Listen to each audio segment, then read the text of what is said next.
আল্লাহুম্মা আমিন। আলহামদুলিল্লাহি রাব্বিল আলামিন ওয়া লা আকিবাতু লিল মুত্তাকিন ওয়াস সালাতু ওয়াস সালামু আলা রাসূলিহিল কারীম। আয় আল্লাহ রব্বুল আলামিন, আজকের এই পবিত্র সময়ে আমরা যে মুনাজাত করছি, আল্লাহ তাআলা আমাদের জীবনের সমস্ত গুনাহগুলো মাফ করে দিন। আল্লাহ আমাদের মা বাবার গুনাহগুলো মাফ করে দিন, আমাদের ভাই বোন স্ত্রী সন্তানদের গুনাহগুলো মাফ করে দিন। এই মাহে রমজানের রোজা, সেহরি, ইফতার, কিয়ামুল লাইল আমাদের সকলের জন্য নাজাতের উসিলা হিসেবে কবুল করুন। হে আল্লাহ রব্বুল আলামিন, আল্লাহ তাআলা মাহে রমাদান থেকে শিক্ষা নিয়ে আমরা যেন আমাদের পরিপূর্ণ জীবনটাকে পরিচালিত করতে পারি সে তৌফিক দান করুন।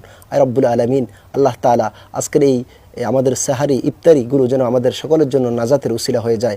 আল্লাহ তাআলা আমরা পৃথিবীতে যতদিন বেঁচে থাকবো, আল্লাহ মাহে রমজানের শিক্ষা আল্লাহ আমাদের বাস্তবিক জীবনে প্রায়োগিক করার জন্য তৌফিক দান করে দাও আল্লাহ। হে রব্বুল আলামিন, আল্লাহ তাআলা আমাদের এই দেশ মাতৃভূমির উপর আপনার অশেষ রহমত এবং বরকত দান করেন।